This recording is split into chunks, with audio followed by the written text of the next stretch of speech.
Tolong, saya belum makan sejak kemarin. Sekadar sepotong roti saja. Suara perempuan itu nyaris kalah oleh deru lalu lintas yang lewat di belakangnya. Ia berdiri di sudut trotoar ramai di pusat kota Jakarta, mengenakan pakaian abu-abu yang robek, rambut coklat kehitamannya kusut dan kotor, sambil mendekap sebuah ransel butut yang tampak selelah dirinya. Kedua tangannya gemetar saat ia menangkupkannya. Sedikit roti saja. Kebanyakan orang bahkan tak sudi menoleh padanya. Ada yang mempercepat langkah. Ada yang menyeberang jalan. Lalu 3 orang berpakaian rapi berhenti.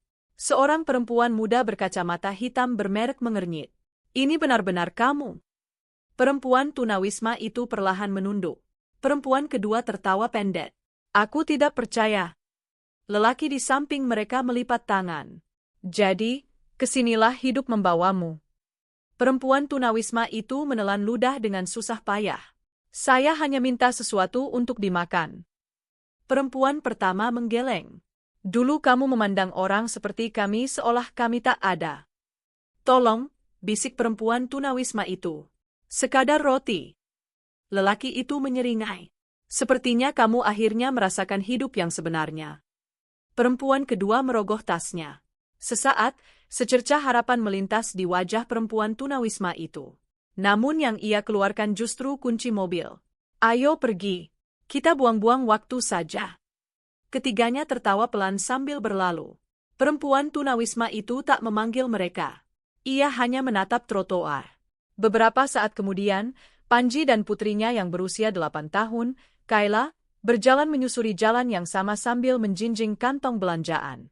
Ayah, kata Kayla sambil menunjuk ke depan. Panji mengikuti arah telunjuknya. Ia melihat perempuan itu berdiri sendirian. Ketika mereka semakin dekat, perempuan itu perlahan mengangkat kepalanya. Pandangan mereka bertemu. Pak, katanya lirih. Panji berhenti. Saya tidak butuh uang. Ia ragu sejenak sebelum melanjutkan. Tapi, bisakah Bapak memberi saya sedikit makanan?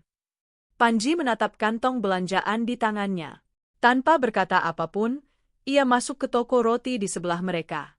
Semenit kemudian ia kembali membawa roti isi hangat, 2 potong roti sobek, sebotol air mineral, dan sebuah apel. Ia meletakkannya perlahan ke tangan perempuan itu. Perempuan itu memandangi makanan tersebut seolah tak percaya semuanya nyata. Terima kasih. Ia menggenggam roti isi itu erat-erat. Lalu ia kembali menatap Panji. Ada satu hal lagi. Panji menunggu. Saya tidak punya tempat untuk tidur malam ini. Suaranya bergetar. Kalau Bapak punya garasi, teras, dimanapun yang kering, saya akan pergi begitu pagi tiba. Senyum Panji memudar. Ia melirik Kayla, lalu kembali menatap perempuan itu. Maaf. Suaranya tenang. Saya punya anak perempuan kecil. Ia membenci kata-kata itu begitu terlontar dari mulutnya. Saya tidak bisa membawa orang yang tidak saya kenal ke rumah. Perempuan itu mengangguk hampir seketika. Saya mengerti. Ia memaksakan senyum tipis. Bapak sudah melakukan lebih dari cukup. Panji berdiri di sana sesaat lagi. Ia ingin mengatakan sesuatu. Namun ia justru menggandeng tangan Kayla dengan lembut. Ayo, nak. Ketika mereka berlalu, Kayla terus menoleh ke belakang. Perempuan tunawisma itu duduk diam di sebuah bangku tak jauh dari sana. Ia tak menyentuh roti isi itu. Ia hanya mendekapnya ke dada. Di dalam mobil pickup, keduanya tak bicara selama beberapa menit. Akhirnya Kayla memecah keheningan. Ayah? Ya? Kita kan masih punya kamar tamu. Panji tetap menatap jalan. Ayah tahu. Lalu kenapa dia tidak boleh menginap di situ? Ia menghela napas. Tidak semudah itu. Karena dia tunawisma? Bukan. Karena dia orang asing. Kayla menatap keluar jendela. Bagaimana kalau dulu ibu yang jadi orang asing itu? Tangan Panji mengencang di setir. Ia tak menjawab. Sisa perjalanan pulang berlalu dalam diam. Malam itu, seusai makan malam, Panji menyelimuti Kayla di tempat tidur. Gadis kecil itu memeluk boneka beruangnya. Menurut ayah, apa ibu tadi sudah menemukan tempat yang hangat? Panji memaksakan senyum. Ayah harap begitu. Kayla memejamkan mata, tetapi Panji tak bisa. Ia berjalan ke ruang tamu dan menatap keluar jendela. Di luar, langit berkelebat cahaya. Gemuruh guntur bergulir rendah menyeberangi kompleks perumahan. Beberapa detik kemudian, hujan mengguyur deras. Panji berdiri terpaku, menatap badai itu. Yang terbayang di benaknya hanyalah seorang perempuan yang duduk di bangku dingin, mendekap roti isi yang bahkan belum ia sentuh. Lalu, pertanyaan Kayla menggema di kepalanya. Bagaimana kalau dulu ibu yang jadi orang asing itu? Panji memejamkan mata. Sesaat kemudian, ia menyambar kunci mobil pikapnya. Panji menyalakan mesin. Wiper kaca depan berjuang melawan hujan deras saat ia memacu mobil kembali menuju jalan di pusat kota tempat ia meninggalkan perempuan itu. Sebaiknya kamu masih di sana, gumamnya. 5 menit kemudian, ia menepi. Bangku itu kosong. Perutnya seakan mencelos. Ia tetap turun. Hujan membasahi jaketnya dalam hitungan detik. Ia memeriksa di bawah kanopi toko roti. Tak ada. Ia berjalan ke belakang halte bus. Tak ada. Ia menengok ke bawah atap kecil sebuah apotek yang telah tutup. Tetap tak ada. Seorang petugas kebersihan yang lewat sambil mendorong tempat sampah menatapnya. Mencari seseorang, Pak? Panji mengangguk. Seorang perempuan tunawisma, rambut coklat kehitaman, pakaian abu-abu robek. Lelaki itu menunjuk ke ujung jalan. Tadi ada yang seperti itu menuju terminal bus tua. Panji berterima kasih dan bergegas kembali ke mobil pikapnya. Terminal tua itu nyaris terbengkalai. Hanya tersisa beberapa lampu yang berkedip-kedip. Air hujan menetes dari atap yang retak. Panji memarkir mobil dan menyusuri peron-peron yang kosong. Tak ada siapapun. Ia hampir menyerah. Lalu ia melihat sepasang sepatu usang menyembul dari balik sebuah pilar beton. Ia berjalan mengitarinya. Di sanalah perempuan itu, meringkuk menempel dinding, basah kuyup seluruhnya. Roti isi yang tadi ia berikan tergeletak di sampingnya, tak tersentuh. Panji mengernyit. Kamu tidak memakannya? Perempuan itu perlahan membuka mata. Saya menyimpannya. Untuk kapan? Ia tersenyum lelah. Untuk besok. Panji menatap roti isi itu. Air hujan sudah merusak rotinya. Tanpa sepatah kata, ia memungutnya dan membuangnya ke tempat sampah terdekat. Perempuan itu menunduk. Maaf? Kamu tidak perlu minta maaf. Ia melepas jaketnya dan menyodorkannya. Perempuan itu ragu. Nanti jadi kotor. Sudah basah juga? Ia menerimanya dengan tangan gemetar. Sesaat, keduanya terdiam. Akhirnya Panji berkata pelan, naiklah ke mobil. Perempuan itu menatapnya. Saya tidak mau merepotkan. Saya juga tidak. Guntur kembali menggelegar di atas mereka. Ini bukan lagi soal merepotkan. Perempuan itu menatap hujan yang turun di luar naungan. Lalu ia perlahan berdiri. Setiap gerakannya tampak menyakitkan. Panji menyadari perempuan itu pincang. Kaki kamu kenapa? Ia buru-buru menjawab, cuma sepatu lama. Panji tak yakin. Mereka berjalan ke mobil. Sebelum naik, perempuan itu hati-hati mengusapkan lumpur dari sepatunya ke tepi trotoar. Panji memperhatikannya. Kamu tidak perlu melakukan itu. Saya tahu. Ia tetap naik juga. Penghangat mengisi kabin dengan udara hangat. Perempuan itu mendekatkan tangannya ke ventilasi, tetapi tetap menjaga jarak beberapa sentimeter, seolah ia sudah tak terbiasa dengan kehangatan. Panji mulai menyetir. Selama beberapa menit, keduanya tak bicara.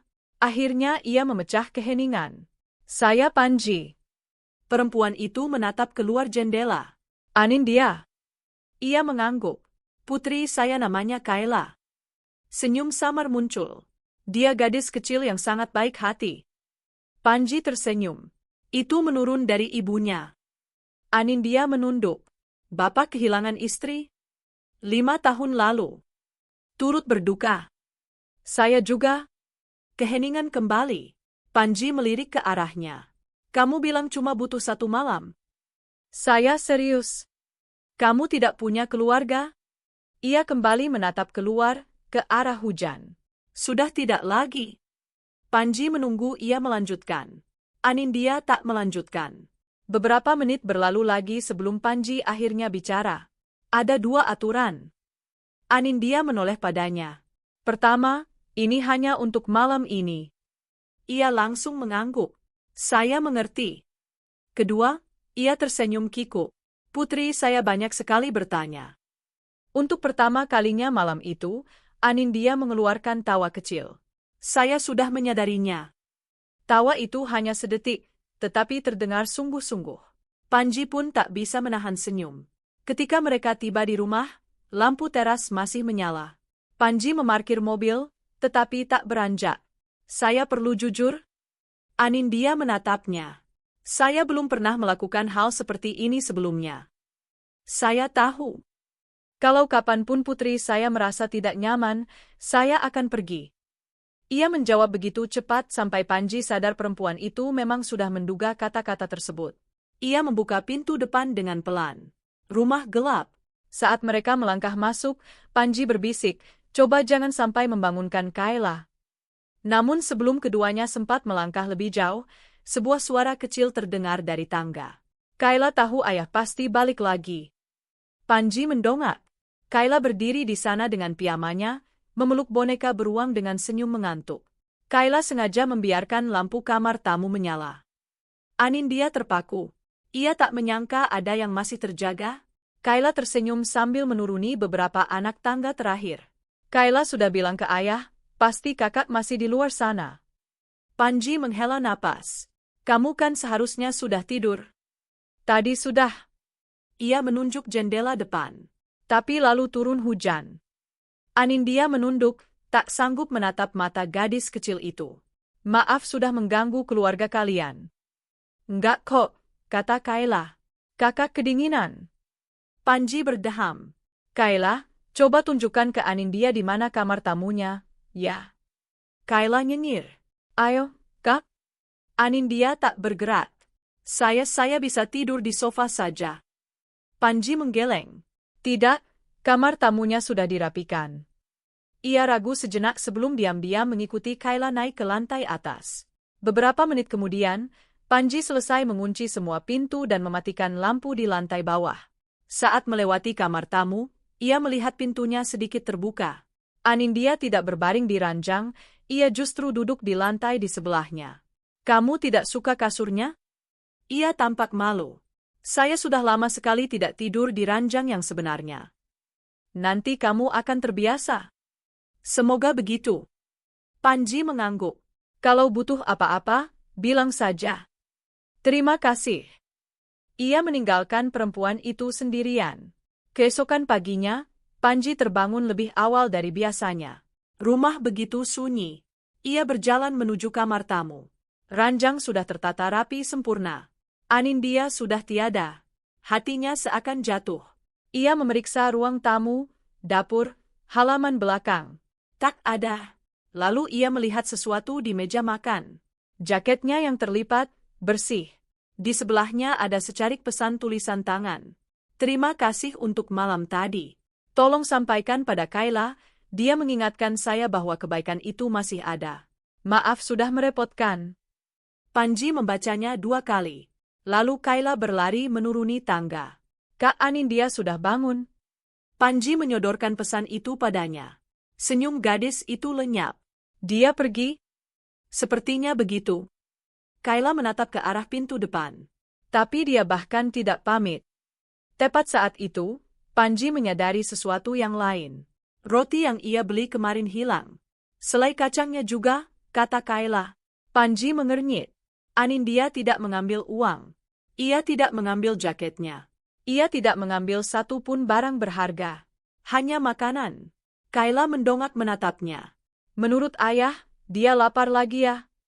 Menurut ayah, dia mungkin bertemu seseorang yang sedang lapar.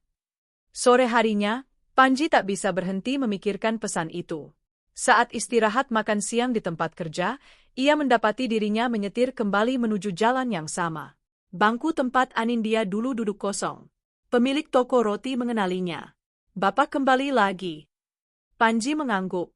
Perempuan yang kemarin. Pak Hasan tersenyum getir. Tadi pagi dia ke sini. Mata Panji membelalak. Kemana dia perginya? Pak Hasan kembali tersenyum sedih. Dia beli segelas air panas. Air panas? Pak Hasan mengangguk. Tidak punya uang untuk kopi. Panji tampak bingung. Lalu bagaimana dia membayarnya? Pak Hasan terkekeh. Tidak membayar. Saya yang memberinya. Lalu apa yang terjadi? Pak Hasan menunjuk ke seberang jalan. Roti yang Bapak belikan itu ia berikan kepada seorang kakek tunawisma yang bahkan tak sanggup berdiri. Panji terpaku dalam diam. Dia tidak menyisakan apapun untuk dirinya sendiri. Pak Hasan melipat tangannya. Saya sudah sering melihat orang meminta pertolongan. Ia menatap Panji lekat-lekat. Saya belum pernah melihat orang yang punya begitu sedikit, tapi memberikan segala yang ia miliki. Panji perlahan berpaling ke arah jalan.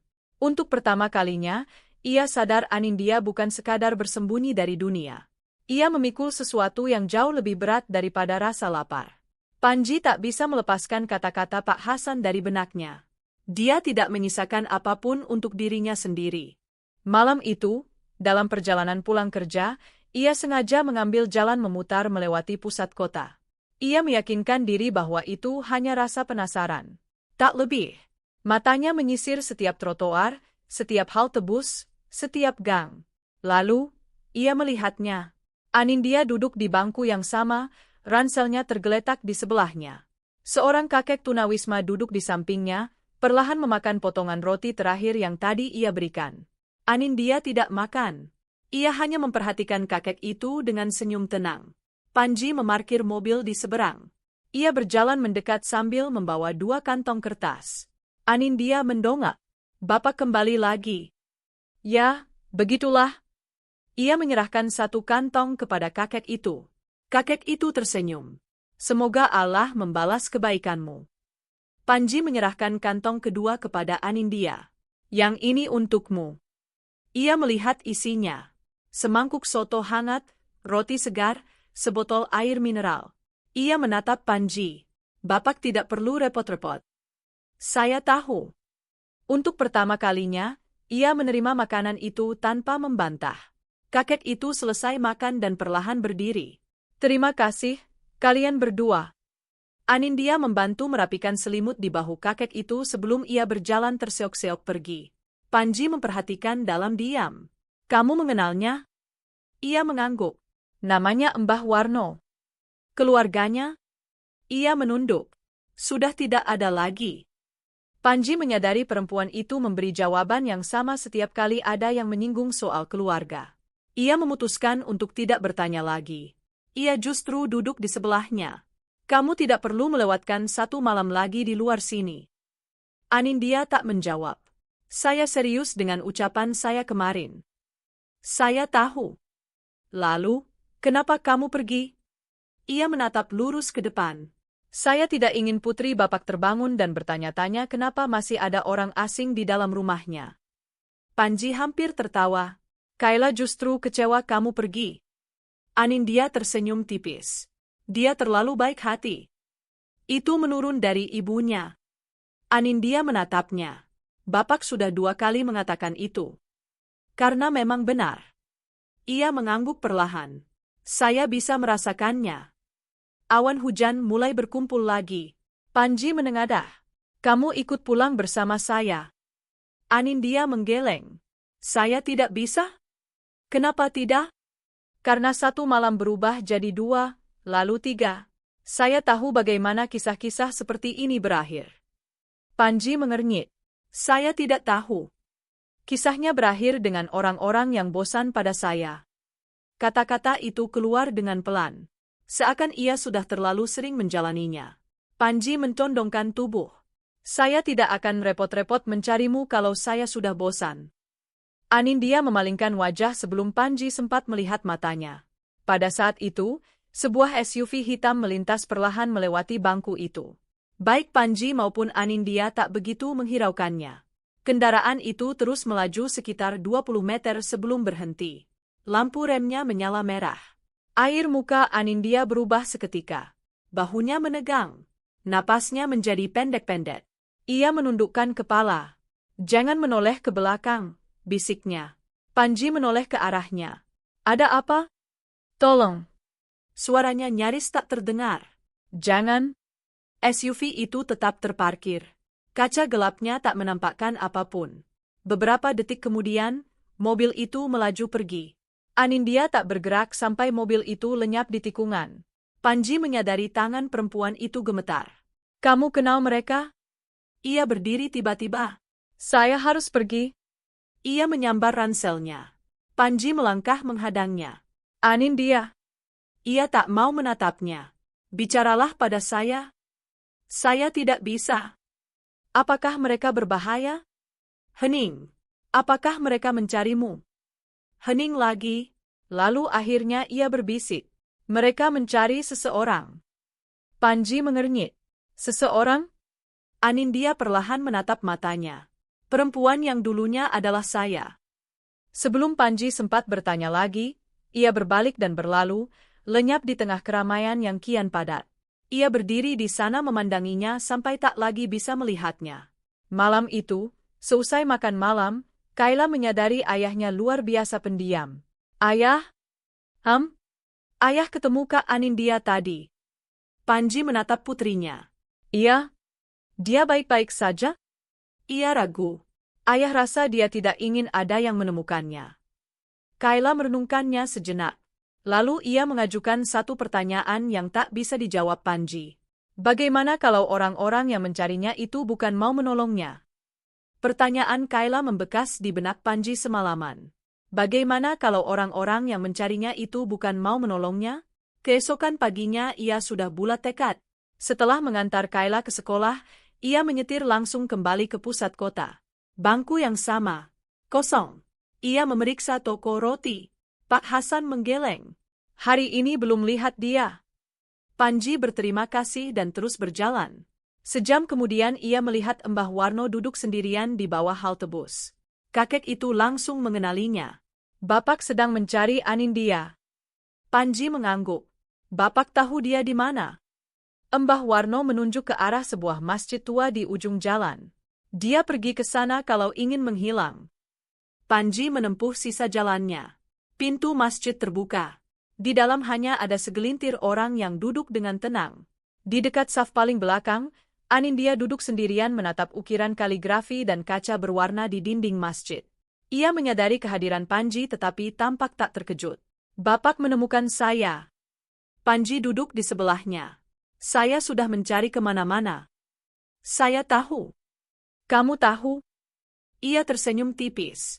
Mbah Warno terlalu banyak khawatir. Sejenak keduanya terdiam. Akhirnya Panji bertanya, siapa yang ada di dalam SUV itu? Anindya tetap menatap lurus ke depan. Sudah saya bilang, mereka mencari perempuan yang dulunya adalah saya. Saya tidak menanyakan perempuan itu. Ia menatapnya. Saya menanyakan kamu. Anindya memejamkan mata. Mereka bekerja untuk perusahaan saya. Panji mengerjap. Perusahaan kamu? Ia mengangguk sekali. Saya menghilang 6 bulan lalu.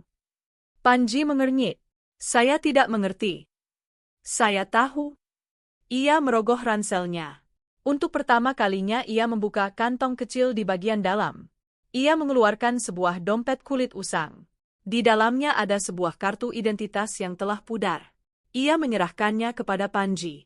Panji menunduk menatapnya. Matanya membelalak. Foto di kartu itu menampakkan Anindya, bersih, penuh percaya diri, mengenakan setelan jas rapi. Di bawah foto tertera nama lengkapnya, Anindya Wibisana. Nama itu tak berarti apa-apa baginya. Ia kembali menatap perempuan itu. Saya belum pernah dengar, saya tahu. Ia lembut mengambil kembali kartu itu. Saya justru menyukainya begitu. Panji menunggu. Anindya menarik napas perlahan. Keluarga saya membangun salah satu perusahaan teknologi terbesar di negeri ini. Panji menatapnya. Saya mewarisinya setelah ayah saya meninggal. Maksud kamu, ya, perusahaan tempat orang-orang itu bekerja adalah milik saya. Panji berusaha keras mencerna apa yang baru saja ia dengar. Kalau itu benar, ia menatap pakaian Anindya yang robek. Kenapa kamu ada di sini? Senyum Anindya lenyap. Karena orang-orang yang paling dekat dengan saya berhenti memandang saya sebagai manusia. Ia menatap ke arah pintu masjid. Bagi mereka, saya cuma sebuah tanda tangan, sebuah jabatan, sebuah kekayaan, tak lebih. Maka saya pergi. Panji menggeleng perlahan. Kamu meninggalkan kekayaan miliaran rupiah. Saya meninggalkan kebohongan. Kata-kata itu menggantung di antara mereka. Kamu bisa pergi kemana saja, kata Panji. Kenapa memilih jalanan? Saya ingin tahu sesuatu. Apa? Apakah ada orang yang mau menolong saya? Ia terdiam, tanpa tahu nama saya. Panji menunduk, dan ia tersenyum sedih. Kebanyakan orang memandang saya seolah saya tak ada, yang beruntung mengabaikan saya, yang sial mengenali saya. Panji langsung teringat pada 3 orang asing itu. Mereka tahu siapa kamu. Anindya mengangguk. Mereka dulu rekan kerja saya.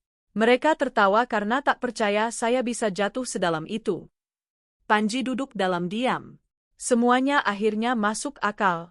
Hinaan-hinaan itu, ketakutan saat SUV muncul, cara ia menghilang sebelum matahari terbit, cara ia tak pernah meminta uang, hanya makanan, hanya 1 malam.